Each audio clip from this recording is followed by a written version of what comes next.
step off the elevator onto the 40th floor of the Whitmore room 10 minutes early, my heels clicking against marble floors that probably cost more than my first month's rent. Chicago stretches out beyond floor-to-ceiling windows, a glittering landscape of lights against the darkening sky. The maitre d' leads me through tables of power lunches and anniversary dinners toward the far corner where my family waits. My mother spots me first, her perfectly coiffed silver hair catching the light. Her smile doesn't reach her eyes. "Oh, there she is, finally," Margaret announces, checking her watch with theatrical emphasis. I check mine. "I'm actually 10 minutes early, Mom." "Well, the reservation was for 6 sharp," she says with a dismissive wave. My stomach tightens. 5 years of estrangement supposedly ended with this dinner, this chance to reconnect. I'd spent hours deciding what to wear, settling on a simple black dress that wouldn't give her anything to criticize. The invitation had come unexpectedly last week. Margaret's voice unusually solicitous on the phone. "Heather, darling, we simply must catch up. The whole family misses you terribly," she'd said, though the frost in her tone suggested otherwise. "Do dress appropriately for once. It's a special occasion." I approach the table where Derek, my cousin, sits with his wife Madison. Uncle Robert and Aunt Patricia complete the circle. 5 place settings gleam under soft lighting. 5. I stop, the realization washing over me like cold water. There's no chair for me. Derek looks up, flashing that familiar smirk I've known since childhood. "Oh, look who decided to grace us with her presence." He gestures around the table. "This table is for real family." My face burns. For a moment, I consider turning around and walking straight back to the elevator. Instead, I spot an empty chair at a nearby table, walk over, and drag it across the floor. The scraping sound cuts through ambient conversation. 5 pairs of eyes watch me without offering help. "You could have asked the server," my mother murmurs as I position the chair between her and Aunt Patricia. I sit down, spine straight. I've learned to take care of myself. Derek turns to Madison, his voice carrying just enough to ensure I hear. "We just closed on that lake house I was telling you about, the one with the private dock." Madison's diamonds catch the light as she touches his arm. "Darling, remember what the decorator quoted for those Italian marble countertops?" Their eyes flick toward me, gauging my reaction. I've seen this performance before, the pointed display of wealth, the subtle reminder that I'm the family disappointment who chose independence over the family business. I take a sip of water, considering my response. "Actually, I've been meaning to tell everyone. Meridian Solutions just finalized our Boston expansion. We're hiring 30 new Paris and—" "Nobody wants a TED Talk during dinner, Heather," Derek interrupts, chuckling. "Some things never change." My fingers, which had been fidgeting with my napkin, suddenly stop. I notice the pattern forming around me, the strategic seating arrangement, the calculated comments. This isn't a reconciliation dinner. It's theater, and I'm meant to play a specific role. "So," Aunt Patricia chirps, "we must tell you about our Mediterranean cruise. The yacht was absolutely divine. Remember that little restaurant in Santorini?" Uncle Robert adds. "The one with the view?" My mother nods enthusiastically. "Oh yes, when we all went last summer. All of them. Last summer." No invitation had come my way. I observe them now with new clarity, their over-loud laughter, their formal attire, the way they seem to be performing wealth rather than enjoying a family dinner. Madison's new designer bag sits prominently displayed on an empty chair. Derek orders the most expensive scotch without glancing at the price. I pick up the heavy linen menu, scanning prices that would make most people flinch. That's when I understand completely. This isn't about reconnection. This is a trap. And they expect me to pay for it. I watch Madison lean toward Derek, her diamond earrings catching the light as she whispers something against his ear. Her eyes flick toward my purse resting beside my chair, and Derek nods with that smirk I've known since we built sandcastles at my grandfather's lake house. The same smirk he wore when he buried my favorite doll in the sand and pretended not to know where it went. "Excuse me," I say, rising from my borrowed chair. "I need to freshen up." No one acknowledges my departure. Margaret simply continues her story about the golf tournament at their country club last month. The restroom is mercifully empty, its marble countertops and gold fixtures a testament to the restaurant's exclusivity. I brace my hands against the cool surface, meeting my own eyes in the mirror. "You knew this wasn't going to be a reconciliation," I tell my reflection. "So why are you surprised?" The door swings open, and 2 servers enter, their conversation halting briefly when they notice me. "Sorry." the younger one says, moving toward the stalls. It's fine, I respond, reapplying my lipstick with a steady hand. They resume their conversation, voices lowered but still audible in the small space. Table 42 is the one that pre-ordered the Chateau Margaux, the older server says. The gentleman specifically requested your most expensive bottles. For the whole table? That's what he said. Some family celebration thing. I press my lips together, the pieces clicking into place. Table 42, our table. When I return, everyone has menus open except Derek, who's swirling amber liquid in a crystal tumbler. The waiter hovers nearby with a bottle of wine that probably costs more than my monthly car payment. You missed the wine selection, Margaret says, her wedding ring catching the light as she fidgets with it. Derek chose something special. I'm sure he did, I reply, taking my seat. Uncle Robert clears his throat. The sea base with the truffle sauce looks excellent. I think I'll have the Wagyu, Aunt Patricia adds. When in Rome, right? Madison, without looking up from her menu, slides her designer clutch to a more visible position on the table. I've been eyeing this Hermes bag for months, she says to no one in particular. But with the way our investments are going, I might have to wait. The market's been brutal, Derek adds, his voice dripping with practiced concern. Lost 30% on that tech startup I mentioned last year. Took a real hit. The waiter returns to take our orders. I opt for coffee. Just coffee. That's all? Margaret asks, her eyebrows rising toward her silver hairline. You're not hungry? I had a late lunch. I lie. Margaret's face tightens with disapproval. Well, I'm having the lobster. Doctor says I need more omega. 3 for my health issues. Health issues? I ask. Nothing serious, she says, though her tone suggests otherwise. Just some tests. Very expensive tests the insurance won't cover. Derek nods solemnly. Family's what matters when health scares happen. Supporting each other through thick and thin. Speaking of support, Uncle Robert interjects, we should discuss the family property portfolio. Some decisions need to be made. The conversation drifts toward family investments, properties I've never seen, and business connections I've never benefited from. Throughout the appetizer course, which arrives on gleaming platters, I notice how their glances bounce between each other and my purse. Heather? Derek says, leaning forward with his elbows on the table. You've been blessed with this unexpected success, but remember where you come from. Family responsibilities don't disappear just because you've made something of yourself. Madison nods. We've always believed in supporting each other. Except when I lived in my car for 3 months after starting my business. Except when I asked for a small loan to make payroll during that first brutal winter. Except every single time I needed actual support, rather than judgment. I should check on something, I say, standing abruptly. Excuse me. I walk directly to the maitre d', a tall man with a precisely trimmed beard. Excuse me, I say quietly. I have a question about tonight's reservation. He recognizes me from our table. Yes, miss. Reynolds. I'm curious who made this reservation, and whether there are any payment arrangements already in place.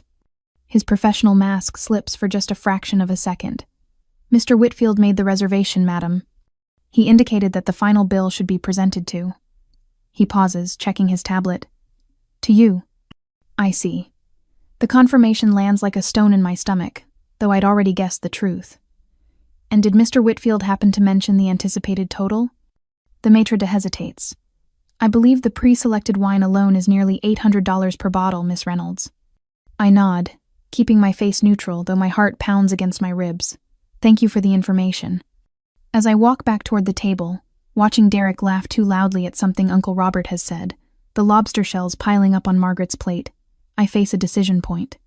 Should I confront them immediately about their scheme, or play along until the end to see how far they'd go? Exposing them now might avoid the worst of it, but letting it unfold would finally show me who they truly were. What would you do when faced with a family that sees you as a resource, not a relative? Derek rises from his chair, crystal wineglass catching the light as he lifts it high. I'd like to propose a toast, he announces, voice carrying across neighboring tables, to family support during difficult times. His eyes lock with mine, a challenge disguised as sincerity. Conversations around us quiet. Other diners turn, their attention pulled by Derek's theatrical projection. Exactly as he intended. Here, here, Uncle Robert responds, lifting his own glass. My mother nods approvingly. Some of us have been blessed with financial success, she says, her voice honeyed with false modesty, while others struggle with real-world problems. The implication hangs in the air between us. I've become the family ATM in their narrative, my years of sacrifice reduced to lucky breaks and privilege. They don't know about the nights I slept in my Honda Civic during that first winter after I left the family business. 3 months of brushing my teeth in public restrooms, showering at a gym I could barely afford, and washing my interview clothes in laundromats. They never saw me counting pennies for gas while meeting potential clients at coffee shops, pretending I'd already eaten when I couldn't afford both coffee and food. My business nearly collapsed twice. The first time when my initial investor pulled out after pressure from Uncle Robert. The second when a targeted whisper campaign rumors about my instability cost me 3 major contracts in 1 week. Playing entrepreneur. My mother called it whenever anyone asked about my absence from family functions. For 5 years, I built Meridian Solutions without a safety net. No family loans, no connections, no co-signers on leases. Another bottle of the Bordeaux, Derek tells the server with a dismissive wave. And perhaps the lady would like something other than coffee? He gestures toward me, eyebrows raised in mock concern. The coffee is perfect. Thank you, I tell the server. As she refills my cup, she leans close, voice barely audible. Your coffee's on me, she whispers, before straightening up and moving away. That small kindness from a stranger recognizing the dynamic at this table when my own family refuses to straightens my spine. The table falls into uncomfortable silence as they await my reaction to Derek's toast. I take a slow sip of my free coffee, letting the moment stretch. Madison fidgets with her bracelet. The lobster here is divine, she finally offers. Absolutely worth every penny. Aunt Patricia agrees, eyes darting toward me. The rest of dinner passes in a blur of extravagant orders. Seafood towers, aged steaks, wine pairings with each course. Every selection made with deliberate glances in my direction. When the leather-bound folder arrives, the server hesitates for only a moment before Derek gestures toward me. Miss Reynolds will be handling this. The folder lands in front of me with a soft thud. I open it slowly, unsurprised by the total, $1,850. Derek leans back in his chair, one arm draped casually over the back. You don't mind covering it, right? You're the success story here. His smile doesn't reach his eyes. We're so proud. 5 pairs of eyes watch me, expectant, waiting. I close the folder and set it aside. I'm not your bank. My mother's laugh sounds brittle. Heather, darling, it's just dinner. No, I say, my voice steadier than I feel. It's a test, a performance, and I'm done auditioning for a role in this family. The revelation washes over me with startling clarity. I don't need their approval. I don't need their connection. The emptiness I've felt wasn't from their absence. It was from trying to fill myself with their validation. You can't be serious. Derek sputters, his confidence slipping for the first time tonight. My mother attempts nervous laughter. Let's not make a scene, dear. Madison glances around, clearly uncomfortable but still waiting for me to capitulate, to behave as expected. My mind flashes to last Tuesday. My team staying until midnight, ordering pizza and working through projections for the Boston expansion. Raj bringing his grandmother's homemade chai at 10 p.m. because sugar and spice solve everything. Tara insisting we take dance breaks every hour to stay fresh. People who value my brain, my drive, my character, not my wallet. Their genuine support gave me this moment. The strength to finally draw the line. I reach into my purse and pull out a $10 bill. Enough for my coffee and a generous tip for the server who saw me. Under the table, I type a quick text to my driver. Front entrance. Now. You ordered it, I say, standing up and placing the bill beside my untouched water glass. You pay for it. Derek's face darkens as I push back my borrowed chair. You can't just... I can, I interrupt, reaching for my coat. And I am. The maitre appears at my elbow, concern etched across his professional demeanor. Is everything all right, Miss Reynolds? Perfect timing, I say, loud enough for the table to hear. My driver is waiting out front, and these lovely people, I gesture to my stunned family, will be settling their bill shortly. I feel 5 pairs of eyes burning into my back as I walk away, shoulders straight, heels clicking against marble with each step toward freedom. I walk toward the exit with measured steps, the rhythm of my heels against marble, a steady drumbeat of resolve. Behind me, chairs scrape against the floor and urgent whispers erupt. I don't turn around. The maitre d' notices my approach, his professional smile faltering as he reads something in my expression. "Thank you for your service tonight." I tell him, maintaining eye contact. The staff was excellent. He nods, understanding the subtext. "Is everything all right, Miss Reynolds?" "It will be." I continue toward the elevator without breaking stride. From the dining room comes the sound of raised voices, Derek's distinct above the others. "She can't just walk out." But I can, and I am. The elevator doors slide open, and I step inside, pressing the button for the lobby. As the doors begin to close, I catch a glimpse of Derek rushing toward me, his face flushed with anger. Too late. The doors shut, and for 20 seconds I have blessed silence. In the lobby, I check my driver's message. He notifies, 2 minutes away. Perfect timing. I push through the revolving doors into the cool Chicago evening, the city lights reflecting off the glass towers surrounding me. Freedom is 2 minutes away. "Heather!" Derek's voice cuts through the night air as he bursts through the doors behind me. "You think you're better than us now, don't you?" His words are loud enough that several patrons waiting for their cars turn to watch.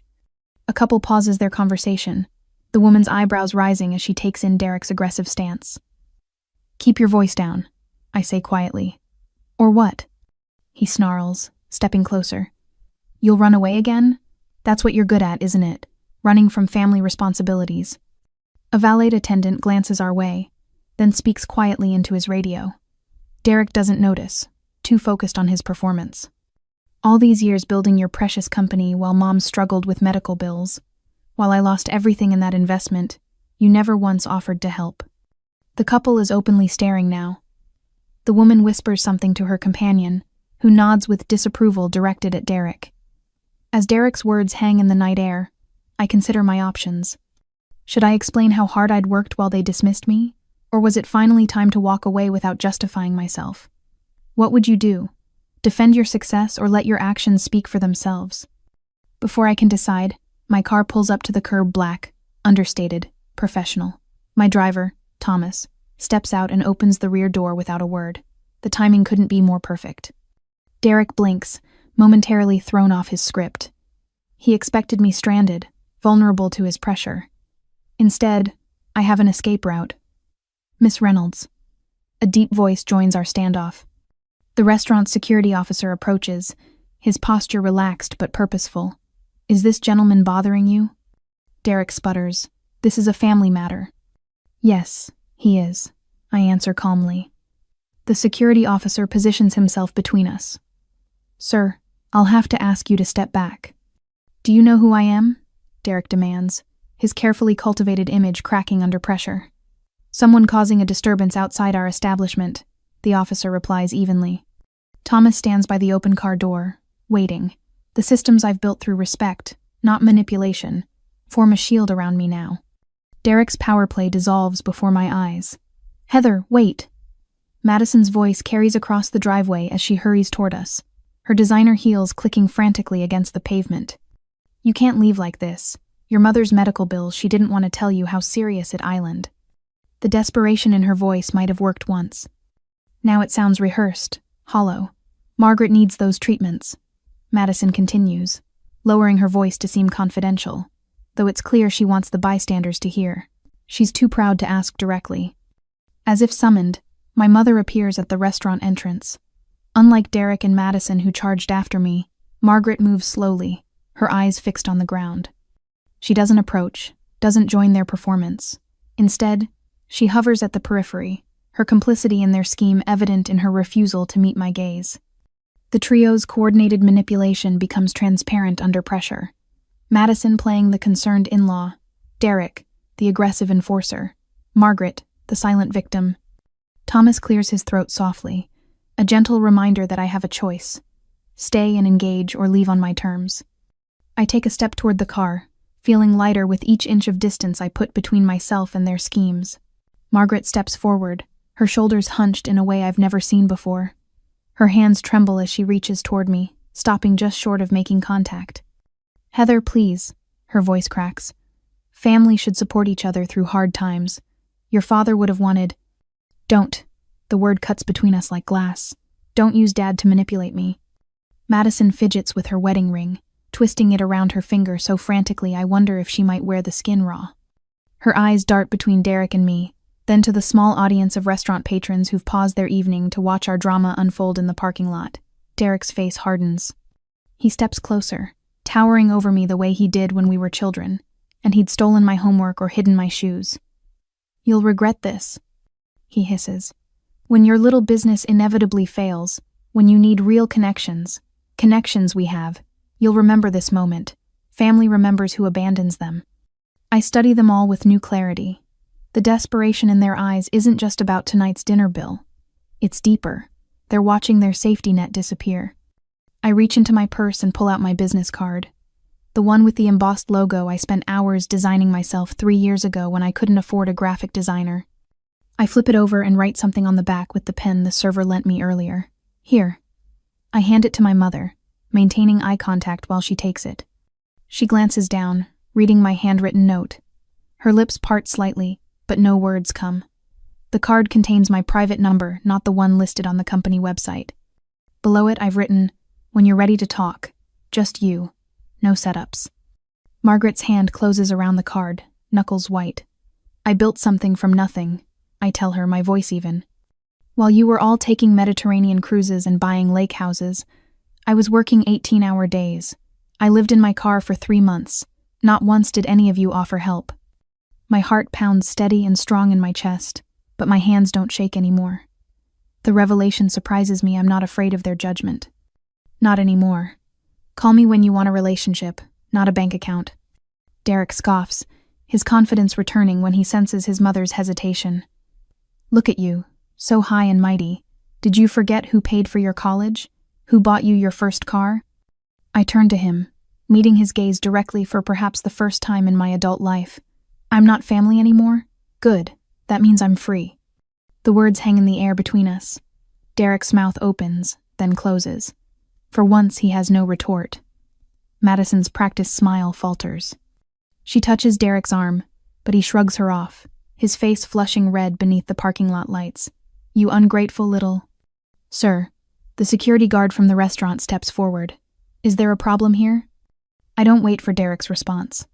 My driver pulls up right on cue, the sleek black car stopping precisely at the curb beside me. I open the door myself before he can come around. As I slide into the back seat, I catch my mother's eye one last time. Something passes between us, a question, perhaps, or the ghost of understanding. "Everything okay, Miss Reynolds?" my driver asks, watching the trio in his rearview mirror. "Better than I've been in year." As we pull away, I don't look back at them standing stranded in the parking lot, the glow of the restaurant's lights illuminating their stunned faces. I don't need to see their expressions to know what happens next the moment they realize they'll have to figure out how to pay that $1,850 bill. I lean back against the leather seat and take my first full breath of the evening. 3 weeks later, I'm reviewing quarterly projections when Lisa, my assistant, pokes her head into my office. "That Atlanta firm called again about partnership opportunities," she says. "Also, did you hear about your cousin?" I look up from my laptop. "Derek?" Apparently he took a sales job with some insurance company down in Atlanta. Sudden move, according to Jen in accounting her sister works with his wife's best friend. I nod, unsurprised. Derek's carefully constructed image wouldn't survive the humiliation of that night in Chicago. Running away was exactly his style. "Thanks, Lisa." After she leaves, I open my desk drawer and look at my mother's card. I'd found it in my mailbox a week after the dinner, no note, just her contact information written in her perfect penmanship. A gesture, perhaps. An acknowledgement. I haven't called. Not yet. I'm still deciding if that bridge is worth rebuilding, or better left collapsed. My phone lights up on my desk, the screen displaying my mother's number. I stare at it for 3 rings, weighing decades of history against the possibility of something new. Then I reach for it. On the planned promotion day, the morning sun streams through the floor-to-ceiling windows of Meridian's Boston office as I stand before my team. 12 faces look back at me with attentiveness I once craved from family dinners. No one checks their watch when I speak or exchanges knowing glances when I share ideas. The Pittsburgh expansion means we'll need to restructure our creative teams. I say, pointing to the projection behind me. Any thoughts? Hands rise without hesitation. Unlike those restaurant dinners where Derek talked over me, here my words carry weight. Jaden, our newest graphic designer, offers a brilliant workflow solution that makes me smile. That's exactly the kind of innovation we need. I tell him, watching his shoulders straighten with pride. After the meeting, I find Alicia waiting by my office door. Fresh out of business school with fire in her eyes, she reminds me of myself 5 years ago. Do you have a minute? She asks, clutching her portfolio. I recognize the uncertainty beneath her professional veneer, the same doubt I carried when pitching to investors who saw me as just a girl with a cute little business idea. I have 15, I reply, ushering her inside. As she outlines her marketing strategy, I listen completely, offering guidance instead of dismissal. The gratitude in her eyes when she leaves reminds me how powerful simple respect can be. The bell above the corner cafe door jingles as Margaret enters precisely at noon for our monthly coffee. The difference between this and the Whitmore room couldn't be starker: chipped mugs instead of crystal, mismatched chairs instead of leather booths, bills measured in dollars instead of hundreds. I brought these, she says, placing a small container on the table. Your father's recipe. The brownies are slightly lopsided, the chocolate a bit uneven. Nothing like the perfect desserts she once insisted on presenting to guests. This imperfection feels like truth between us. You baked? I ask, remembering how cooking was always beneath her, something delegated to caterers. The book club ladies say I'm not half bad. She smiles, a genuine expression I'm still getting used to, though I burned the first 2 batches. When the server brings our coffees, Margaret reaches for her wallet first. It's a small gesture that speaks volumes about our recalibrated relationship. I've got it, I say, but without the tension such words once carried. Next time, she agrees, without the expectation that once poisoned such exchanges. 2 weeks later, string lights twinkle in my backyard as friends and colleagues gather around the picnic table laden with potluck dishes. My birthday celebration is nothing like the stuffy affairs my family once insisted upon. Jaden raises his glass. To Heather, who taught me that leadership isn't about having the loudest voice but the most attentive ears. I smile, letting my eyes sweep across these faces, people who chose to be here, bringing their authentic selves along with their signature dishes. To chosen family? I respond. The ones who show up with respect. The evening ends with Margaret and me walking along the lake path near my home, the water catching moonlight and ripples. I start at the bookstore next Tuesday, she says. Part-time, but it feels good to have something that's mine. We're breaking ground on the Pittsburgh office next month, I reply, watching her nod with genuine interest rather than comparison. She stops, touching my arm lightly. I'm glad we found our way back to each other. The Margaret who stands before me now bears little resemblance to the woman who once judged my every decision. Her growth mirrors my own. Family isn't who you're born to, I tell her. It's who shows up with respect. As we walked along the shore, I wondered if some relationships are worth rebuilding on new terms, while others are better left behind. In your life, how do you decide which bridges to repair and which to let wash away with the tide?